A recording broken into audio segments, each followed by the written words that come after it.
Bienvenidos a Conversaciones, un espacio de la Asociación Diálogo Ciudadano Colombo Venezolano que se realiza en colaboración con el Observatorio de Venezuela de la Universidad Rosario. Soy Chomil Las Heras y estaré acompañado por Alejandro Martínez Ulleda. ¿Cómo estás, Alejandro? Muy bien, teniendo hoy en nuestro programa como invitada a Delsa Solórzano, quien participa como candidata en las primarias de la oposición y es una veterana dirigente política con muchísima experiencia internacional y nacional. Sí, con ella conversaremos sobre sus propuestas al país, en concreto a los migrantes venezolanos, y su visión sobre el desarrollo de estos comicios primarios. Bienvenida, Delsa Solórzano, ¿cómo estás? Gracias, de verdad es un gusto poder conversar con ustedes dos que gozan de mi cariño y mi aprecio sincero. Delsa, nuestra primera pregunta es, ¿cuál es la nuez, el eje central de tu propuesta en esta campaña y qué es la diferencia de las otras propuestas de los candidatos que compiten en esta opción de las primarias?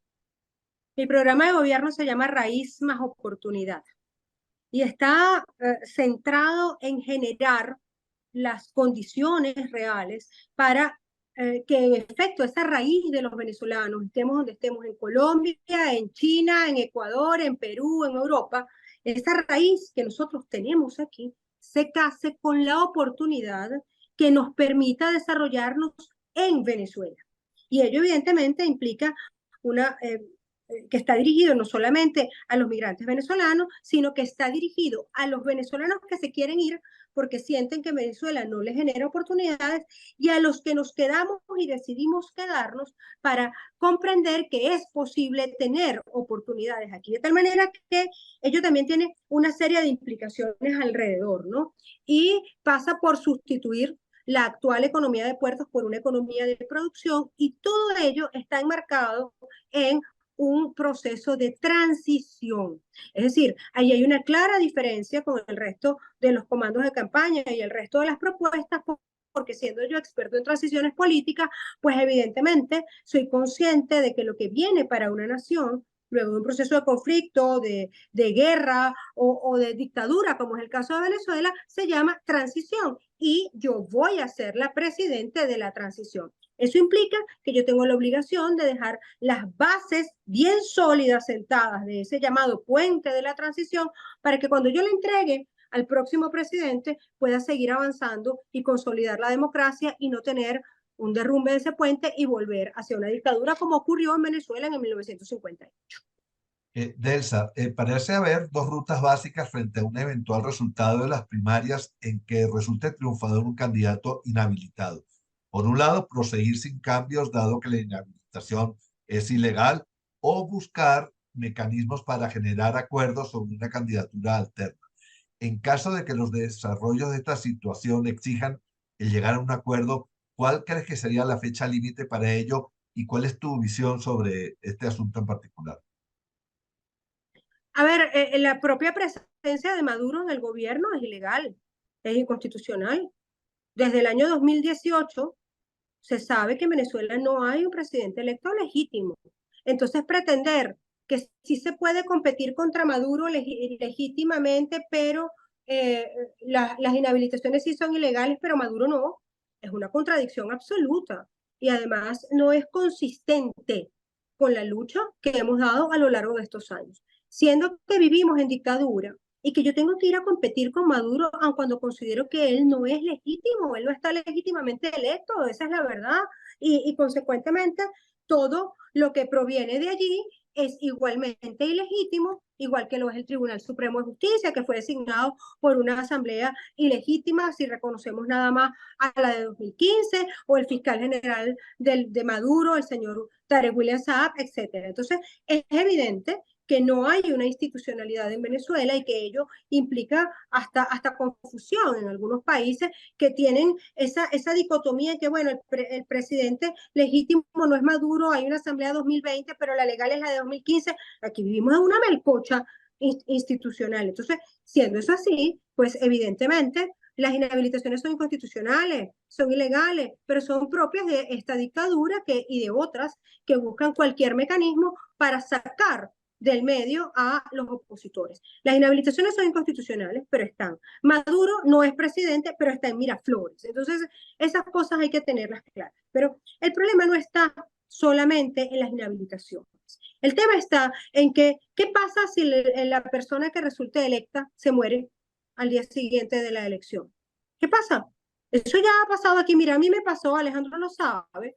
Yo competí en una primaria para la alcaldía de Latín. Lo hice únicamente por línea partidista, sin quererlo. Pero bueno, tuve que hacerlo.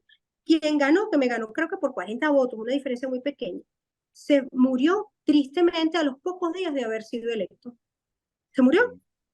Y entonces me pidieron a mí que asumiera, yo no quise, pues la verdad es que yo no quería ser alcalde y allí la solución que se encontró es que se lanzara a todo el mundo. Pero la verdad es que no había un establecimiento claro para un escenario como ese y no es la primera vez que ocurre. Entonces, ¿qué pasa si a la persona, y ojo, y esto lo digo como una de las 3 personas que tiene más oportunidad de ganar? Yo sé que soy de las 3 porque me lo ha dicho el Atlantic Council, no las encuestas inexistentes, esas que utilizan como propaganda acá. Y lo estoy diciendo desde una visión de una persona que realmente tiene oportunidad de ganar. Es irresponsable que se pretenda que el objetivo de la primaria sea montarme a mí. El objetivo de la primaria es tener un candidato o una candidata para derrotar a Maduro. Y en consecuencia, yo siento que vamos tarde para el establecimiento de un plan alternativo que no tiene que ser público, porque tampoco la idea es entregarle en bandeja de plata a Maduro cuál es el orden en el que nos va a fregar a todos nosotros, sino que tiene que ser un acuerdo entre los candidatos para evitar una cosa que para nosotros es fundamental. Encuentro Ciudadano, mi partido, es el principal promotor de la primaria dentro de la plataforma unitaria. Cuando nadie quería hablar de primaria, nosotros salimos a proponer la primaria, porque nos oponemos al dedazo. El dedazo no es bueno porque venga de una persona y malo porque venga de 4 partidos políticos. El dedazo es malo siempre, así que nosotros creemos que tiene que haber un acuerdo entre los 13 candidatos para la eventual necesidad de una sustitución. Ahora, Delsa, dentro de ese ambiente de ilegalidad y de inconstitucionalidad que has descrito, bueno, está todo el sistema de justicia. En anteriores ocasiones, hasta una búsqueda de un referéndum revocatorio fue suspendida por un tribunal de parroquia. Pues, de modo que eso puede suceder de nuevo. Si el sistema judicial toma una decisión inconstitucional, ilegal, pero que acabe con las primarias, ¿cómo ves ese escenario? Alejandro, hace unos días yo recibí una severa amenaza de muerte por parte de personeros afectos a la dictadura. Y la solución, entre comillas, que encontró la dictadura fue ofrecerme protección por parte del Ministerio Público y abrir una investigación para ello. Yo lo rechacé por muchas razones. Una de ellas es porque Tarek es mi contraparte, como tú bien lo sabes, en la Corte Penal Internacional. Otra porque yo lo considero ilegítimo, ¿sí?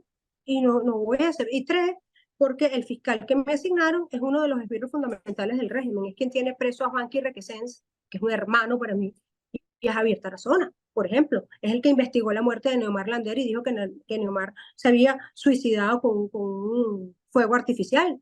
Entonces yo le rechacé. Igualmente rechazaría una decisión del IRRITO TSJ. La primaria es un proceso ciudadano que se puede hacer, como lo he dicho desde el día 1, debajo de una matemática, en la casa de la señora Lola en Petare, donde se va a hacer la primaria, en casa de Lola en Petare, que está poniendo su casa, arriesgándolo todo, porque cree ella, así como tantos hombres y mujeres que han ofrecido su casa para hacer la primaria, que Venezuela bien vale la pena y que Venezuela está primero. La primaria es un proceso nuestro. Para que no haya primaria se necesita que no haya candidatos, que no haya gente y que no haya voluntad. Por lo menos con esta candidata no cuentan para suspender la primaria. Delsa, ya para terminar, tenemos un minutico solamente. ¿Qué le propones a los casi 8 millones de venezolanos que han abandonado el país en un proceso de migración que ha sido terrible? Parte de nuestro compromiso, y a ellos está dedicado, como decía, una buena parte de nuestro programa de gobierno, es que ellos puedan volver de una manera organizada al país y que puedan volver a ayudarnos a construir a Venezuela, porque además todos quienes se fueron, no importa si tenían un oficio, si eran obreros de la construcción, peluqueros, manicuristas, o no importa si eran grandes doctores. Todos tienen mucho que aportar para la recuperación económica de nuestra nación, sobre todo si nosotros creemos en lo que nosotros estamos planteando en el programa de gobierno, que es la sustitución de una economía de puertos por una economía de producción. Ahora, ¿cómo volver a Venezuela? Generando las debidas oportunidades para que puedan tener fuentes de trabajo acá. Hay algunos que ya tendrán su vida establecida fuera del país, pero quieren venir a visitar a su familia y ni siquiera eso pueden hacer. Entonces, que tengan oportunidades acá, quienes se fueron, es fundamental para que ellos puedan regresar, porque si tienen las mismas condiciones que los obligaron a irse, pues no van a volver. ¿Cómo generamos esas condiciones? En una primera etapa, en los primeros 100 días del gobierno, buscando la plata, a costo cero para Venezuela, para poder reactivar de manera inmediata la economía. Eso se puede hacer perfectamente a través de organismos multilaterales. Ya nosotros tenemos varios proyectos hechos.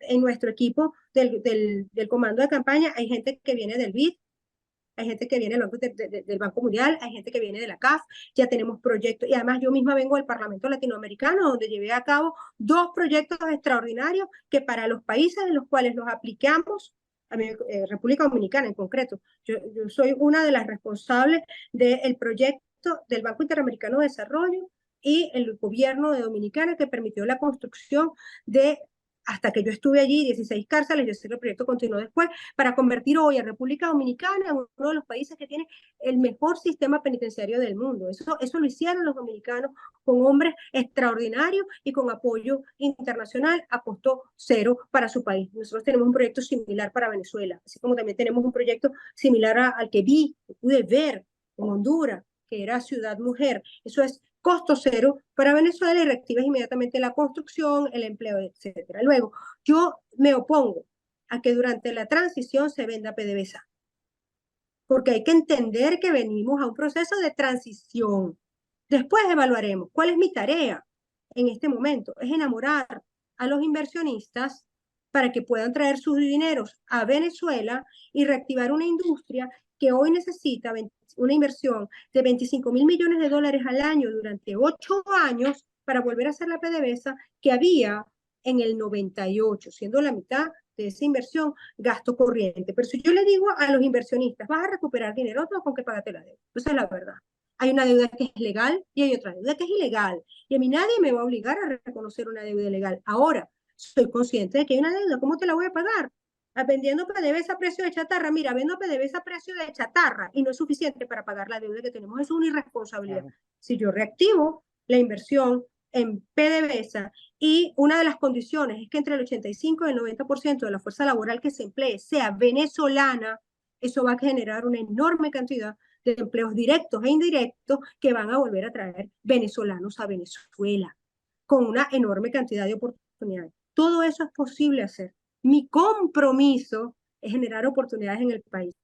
Y ello pasa también por cumplir otro compromiso que tengo, que es ganar la primaria, inscribirme en el CNE, porque es ahí donde me tengo que inscribir, en el marco de un proceso de articulación con las fuerzas democráticas, porque nadie puede solo, con quien me tiene que entregar el coroto, tengo que tener articulación con quien me tiene que entregar, y con la comunidad internacional, que hoy que por fin estoy al frente de una organización política que es de las que aquí llaman grandes, y yo creo que aquí todos somos más o menos del mismo tamaño, pero bueno, y que puedo tener conocimiento real de a qué está dispuesta la comunidad internacional, y no es como algunos nos decían hace tiempo que nos iban a venir a invadir. No lo han hecho en Ucrania, mucho menos en Venezuela.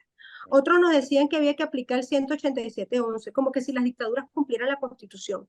Todo ese mar de cosas absurdas en el que nos sumergieron, hoy a mí me hace saber ya, como te digo, como cabeza de un partido, a que sí está dispuesta la comunidad internacional. Y a lo que están dispuestos es a ayudarnos a conseguir condiciones electorales que nos permitan aquella frase que se resume en una sencillez: ganar y cobrar. ¿Eso qué implica? Que tengas condiciones mínimas, que puedas participar, que puedas hacer valer el voto de los ciudadanos y que finalmente Maduro te entregue el poder. Ello pasa, repito, solamente por procesos de articulación. Mi compromiso es, pues, sacar a Maduro de Miraflores. Muchísimas gracias, Delsa Solórzano, por acompañarnos en el día de hoy. Los esperamos la próxima semana en una nueva emisión de Conversaciones de la Asociación Diálogo Ciudadano Colombo-Venezolano. Pueden seguirnos también por nuestras redes, así como las del Observatorio de Venezuela de la Universidad de Rosario y en el portal de talcualdigital.com de Caracas. Hasta luego, Delsa. Hasta luego, un gusto conversar con ustedes. Chao, chao, gracias.